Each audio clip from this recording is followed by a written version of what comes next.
बिल्कुल क्यों नहीं बनता सर, मैंने बोला होगा, बनाया नहीं तो आप क्या ये तो आपका कल भी आपका एक क्वेश्चन बनाई है नीचे, एंगल ऑफ डिप्रेशन जब आपका बनाएंगे सर, आपका ये एंगल ये नीचे की तरफ को ऐसे थीटा बनता है सर, और लाइन ऑफ साइट ऐसे बनती है, और जब एंगल ऑफ एलिवेशन बनता है अंकल ऊपर को लिख रहे तो ये ऐसे बनता है, एरो ऐसे बनेगा और ये एरो ऊपर जाएगा।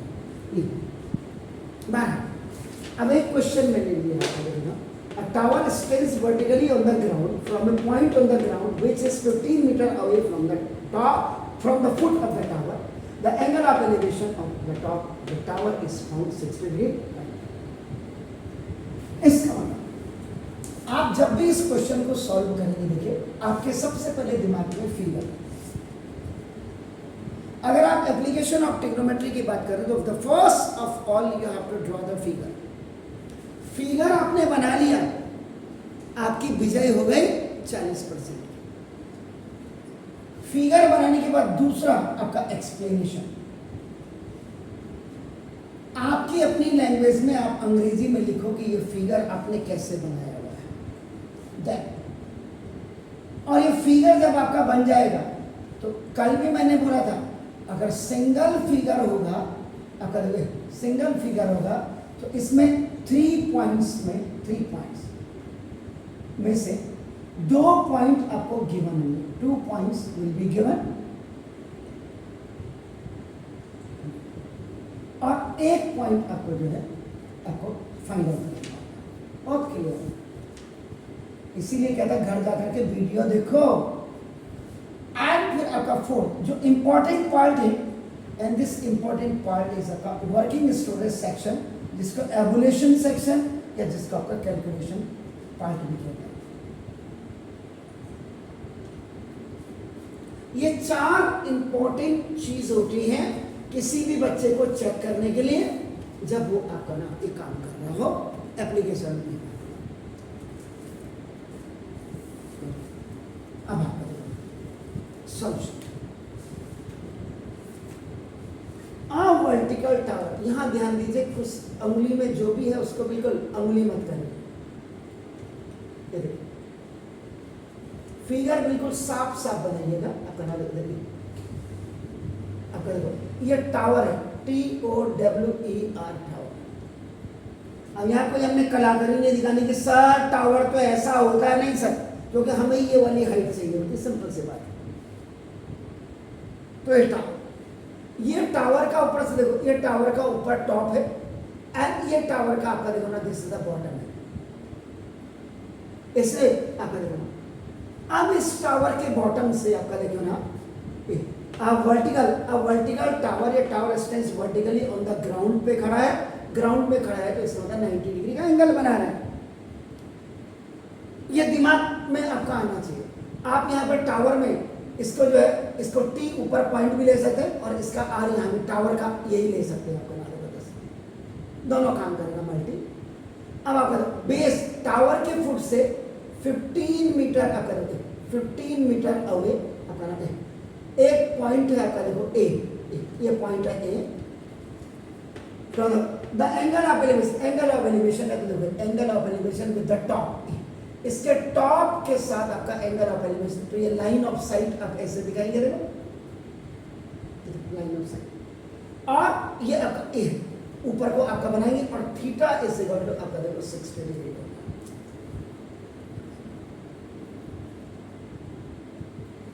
A vertical tower, a tower is standing vertically on the ground, and from the foot of the tower 15 meter away, this one point A, which is making a 60 degree angle with the top of the tower, 60 degree angle with the top of the tower.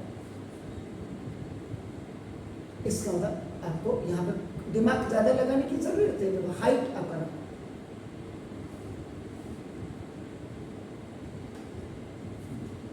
ये figure बन गया।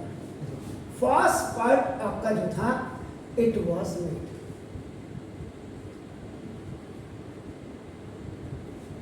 अब B part में आप आइए, ये second part आपका explanation.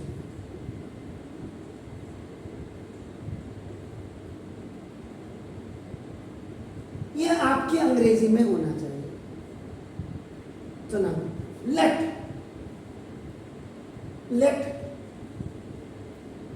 TR is a tower of H meter high, H is standing on the ground at R point.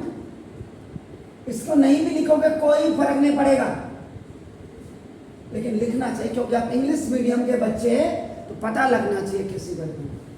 And from x का मतलब यहां पे एक्स का मतलब टावर के लिए रिप्रेजेंट है. एक्स फुट 15 मीटर अवे ए पॉइंट, ये देखिए, is making an angle of elevation of 60 degree with top of tower. लेट स्टेटमेंट लग गया, इसका मतलब पता लग गया कि यही निकालना है. सेकेंड पॉइंट भी आपने अपनी अंग्रेजी में लिख दिया. अब ये आपका देखो सी, ये सिंगल फिगर है. क्लियर? सिंगल फिगर है तो सिंगल फिगर इसमें 2 पॉइंट दिए होंगे, या तो एक एंगल और एक साइड, या 2 साइड. जब एक एंगल एक साइड दी होगी तो आप कोई भी साइड हाइट या हाइपोटेन्यूज निकाल सकते हैं. एक एंगल जब 90 डिग्री होगा, जब वर्टिकली स्टैंड कर रहा है, एक 60 दिया है, तो ट्राइंगल्स की प्रॉपर्टी से 60 + 90 को ऐड करके 180 में से माइनस कर दो तो ये एंगल भी आपका निकल जाएगा. जब राइट एंगल ट्राइंगल है तो राइट एंगल ट्राइंगल में एक आपका बेस होगा, एक आपका बेस का मतलब हॉरिजॉन्टल लाइन जो 90 डिग्री उसके साथ बनाएगा, दैट विल आइदर परपेंडिकुलर आपका ये, और बेस से जो टॉप को जोड़ती है हॉरिजॉन्टल से, वो आपका हाइपोटेन्यूज होती है.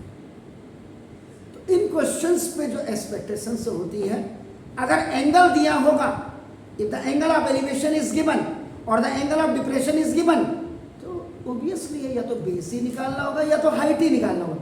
आप अपने दिमाग में फीड कर लो, अपनी मेमोरी में एंगल दिया होगा, परपेंडिकुलर दिया होगा, या तो बेस और हाइट निकालना होगा.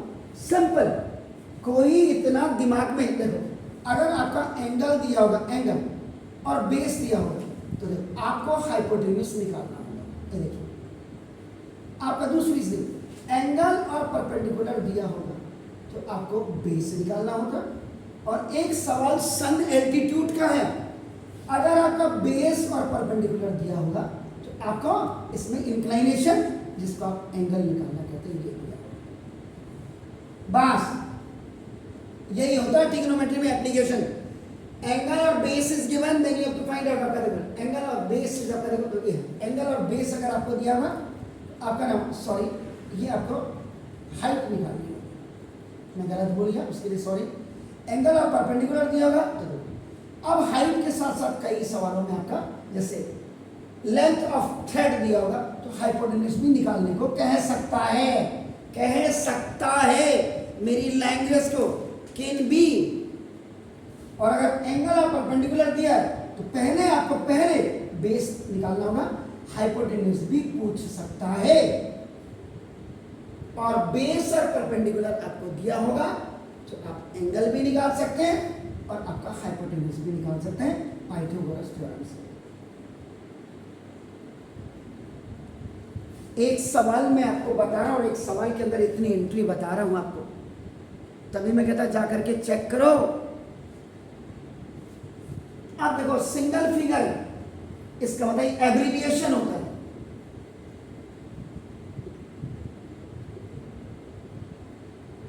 जिसको आप शॉर्ट फॉर्म कह सकते हैं. Simple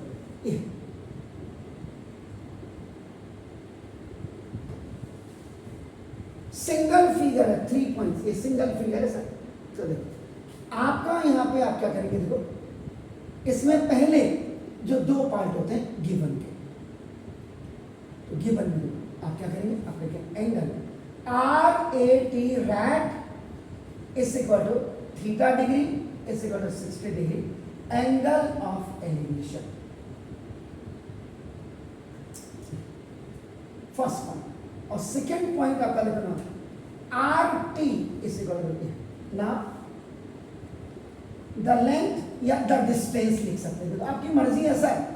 the distance between two points, ये 2 पॉइंट्स भी क्या है आपका देखो ना, from foot of tower to point A, ये है सर। और ये भी आपको ना 15 मीटर दिया हुआ है।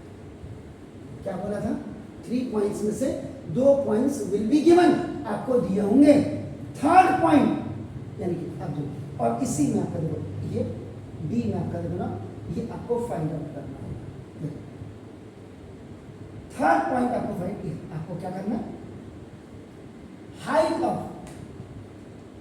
टावर, ये जो RT है इस H मीटर, ये आपको फाइंड आउट करना है।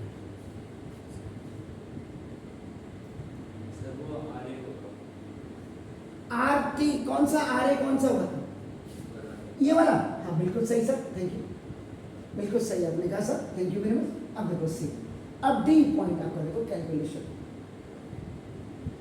Very important point.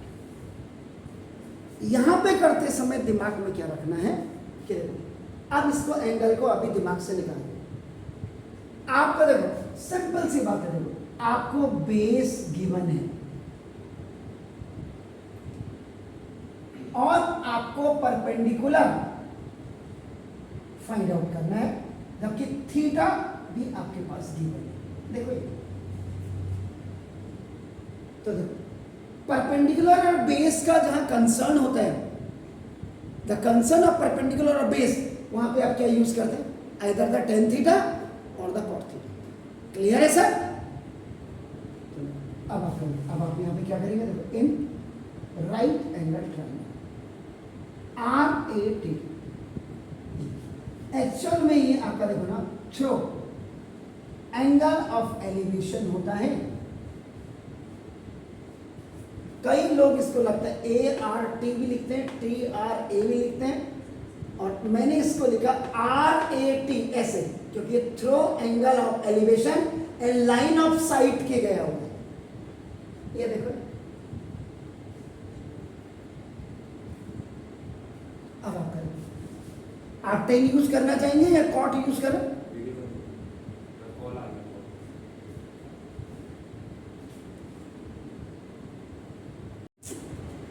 ना, अब देखिएगा आप कौन सा फॉर्मूला व्हेन 10 यूज करना चाहते हैं। देखो ना आपका इन, ये लिखोगे आप इन राइट एंगल ट्रायंगल आपका। अब आप पहले लिखेंगे tan theta is equal to perpendicular over base, यहाँ पे थीटा इज इक्वल टू आपका देखो 60 डिग्री है, तो ना लिखिए tan 60 degree is equal perpendicular. पहले आप लिखो RT ओवर आपका देखो RA, और फिर आपका H अपॉन आपका देखो ये 15 मीटर, tan 60 की वैल्यू देखो √3, इसमें H ओवर ये ऊपर गया देखो H is equal to 15 H is equal 15 √3। कई बच्चे इसको यहाँ पे छोड़ देते हैं, मैं आपसे दरखास्त करूंगा आप छोड़ना मत, क्योंकि you know the value of √3 is 1.732 and √2 की वैल्यू आपका 1.414 होगी। ठीक है, क्लियर? तो ना H is equal to 15 into 1.732, ये आप लिखेंगे। H इज 15 2 30, 15 3 45, 8 4, 15 7 105 प्लस 4 9, 100, और 15 1 15 एंड 10 इतना निकालने के बाद लास्ट में आप लिखेंगे the height of vertical tower RT is equal to H metre is equal to 25.98 metre, या और बहुत बहुत ज़्यादा इंटेलिजेंट 26 मीटर, लेकिन यहाँ पे अप्रॉक्स दिस। ये एक क्वेश्चन जो हाइट एंड डिस्टेंस का जो आप करते हैं, या किसी भी बच्चे को करना चाहिए, या किसी भी टीचर को देखना चाहिए, तो ये all the steps they should have to check. ये CBSE की तरह जो आप पॉलिसी कर रहे हो कि नहीं कर दे, पास कर दे इस बच्चे को, ये बिल्कुल नहीं। तो all the 4 steps you have to see it. Now please do it.